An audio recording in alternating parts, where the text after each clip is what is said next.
En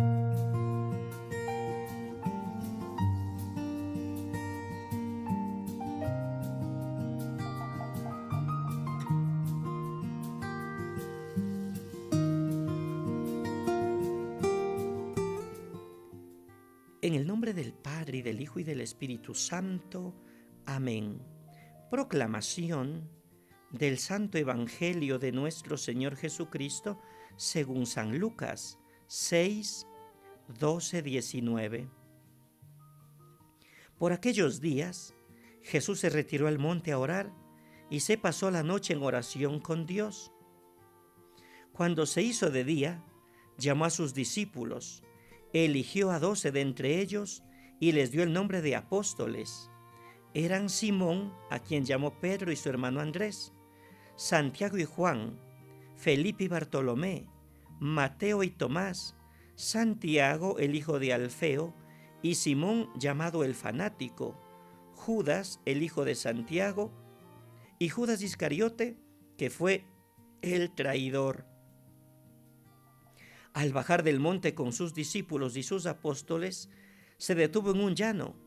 Allí se encontraba mucha gente que había venido tanto de Judea y de Jerusalén como de la costa de Tiro y de Sidón. Habían venido a oírlo y a que los curara de sus enfermedades. Y los que eran atormentados por espíritus inmundos quedaban curados.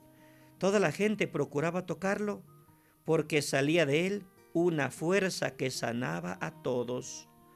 Palabra del Señor, gloria a ti, Señor Jesús. Saludos fraternos para todos en este sábado 28 de octubre. Celebramos a los santos apóstoles Simón y Judas.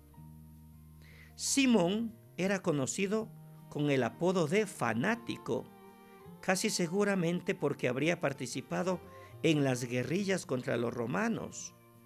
Judas, hijo de Jacob, llamado también Tadeo, en la última cena preguntó al Señor acerca de su manifestación, recibiendo esta respuesta: el que me ame, observará mi palabra, mi Padre lo amará, y vendremos a él y haremos nuestra morada en él. Que al celebrar a los santos apóstoles Simón y Judas, Dios nos permita también radicalizar nuestro seguimiento al Señor. El Evangelio de hoy trae dos asuntos. Primero, la elección de los 12 apóstoles y segundo, la multitud enorme de gente queriendo encontrarse con Jesús. El Evangelio de hoy nos invita a reflexionar sobre los 12 que fueron escogidos para convivir con Jesús como apóstoles. Los primeros cristianos recordaron y registraron los nombres de estos 12 y de algunos otros que siguieron a Jesús y que después de la resurrección fueron creando comunidades para el mundo. Hoy también todo el mundo recuerda el nombre de algún catequista, de algún ministro que sirvió en la iglesia, que nos ayudó para nuestra formación cristiana, que causó un impacto. Hagamos unos puntos de reflexión. Primero, la elección de los 12 apóstoles. Antes de proceder al llamado y a la elección de los 12, Jesús pasó una noche entera en oración. Rezó para saber a quién escoger y, por tanto, iluminado por el Espíritu, escoge a los 12, cuyos nombres están en los Evangelios y que recibirán el nombre de apóstol. Apóstol significa enviado, significa misionero. Fueron llamados para realizar una misión. Y esa misión es la misma que Jesús recibió del Padre. San Marcos concretiza más y dice que Dios los llamó para estar con Él y para enviarlos a predicar, para enviarlos a la misión. Segundo, los nombres de los 12 apóstoles. Con pequeñas diferencias, los nombres de los 12 son iguales en los evangelios de Mateo capítulo 10, Marcos capítulo 3 y Lucas capítulo 6. Gran parte de estos nombres provienen del Antiguo Testamento. Por ejemplo, Simeón es el nombre de uno de los hijos del patriarca Jacob, Génesis 29. Santiago es el mismo nombre que Jacob, Génesis 25. Judas es el nombre de otro hijo de Jacob, Génesis 35. Mateo también tenía el nombre de Leví, Marcos 2, que fue otro hijo de Jacob, Génesis 35. De los 12 apóstoles, 7 tienen el nombre que viene del tiempo de los patriarcas. 2 veces Simón, 2 veces Santiago, 2 veces Judas y 1 vez Leví. Esto revela la sabiduría y la pedagogía del pueblo. A través de los nombres de patriarcas dados a sus hijos, mantuvieron viva la tradición de los antiguos y ayudaron a sus hijos a no perder su identidad. Habrá que preguntarnos, por tanto, ¿los nombres que damos hoy son nombres cristianos? ¿Son nombres bíblicos? ¿O estamos dando nombres extraños incluso a nuestra fe? Tercero, Jesús baja de la montaña y la multitud lo busca.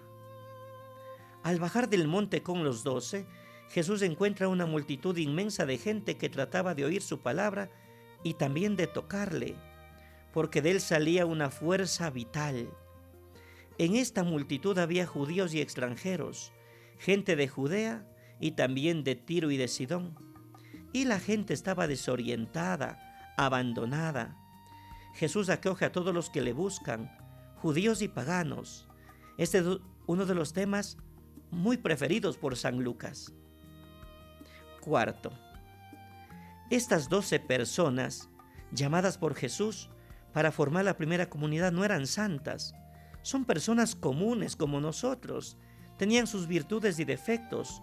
Los evangelios informan muy poco sobre su forma de ser o el carácter de cada una de ellas. Pero lo poco que informan es motivo de consolación para nosotros. Así, Pedro es una persona generosa y altruista, pero a la hora del peligro y de la decisión, su corazón se encoge, se vuelve para atrás y niega al Maestro. Incluso llega a ser Satanás para Jesús. Jesús le dio el apellido de Piedra. Pedro por sí no era piedra, se volvió roca, porque Jesús rezó por él, no porque Pedro es como tal, sino por designación de Jesús. Santiago y Juan estaban dispuestos a sufrir con Jesús y por Jesús, pero eran muy violentos. Jesús los llamó Boanerges, los hijos del trueno. Juan parecía tener ciertos celos de los demás. Quería Jesús solo para su grupo y no para los demás. Felipe tenía una forma de ser acogedora, sabía poner a los demás en contacto con Jesús, pero no era muy práctico en resolver problemas. A veces era medio ingenuo. Hubo momentos en que Jesús perdió la paciencia con él. Pero Felipe, tanto tiempo no estoy contigo y aún no me conoces. Andrés, el hermano de Pedro y amigo de Felipe, era muy práctico. Felipe recurre a él para resolver los problemas. Fue Andrés el que llamó a Pedro a ser seguidor de Jesús. Y fue Andrés el que encontró al niño con los 5 panes y los 2 pescados, el momento de la multiplicación. Bartolomé parece haber sido el mismo que Natanael. Este era de un barrio judío y no podía admitir que nada bueno pudiera venir de Nazaret. Tomás fue capaz de sustentar su opinión una semana entera contra el testimonio de los demás, pero cuando vio que estaba equivocado no tuvo miedo de reconocer su error y expresa su grito: Señor mío y Dios mío. Mateo o Leví era publicano, cobrador de impuestos como Zaqueo. Eran personas comprometidas con el sistema opresor de aquella época. Simón, por el contrario, parece haber sido del movimiento que se oponía radicalmente al sistema del Imperio Romano. Por eso tenía el apellido de Celote. El grupo de los celotes llegó a provocar una rebelión armada contra los romanos. Judas era el que se ocupaba del dinero del grupo y llegó a traicionar a Jesús. Y por último, Santiago de Alfeo y Judas Tadeo, estos dos, los evangelios solamente traen su nombre. Sin embargo, de Judas tenemos una carta. Que Dios nos ayude y nos bendiga, y que los santos apóstoles rueguen por nosotros, en el nombre del Padre, y del Hijo y del Espíritu Santo. Amén. Un abrazo, pasen bien.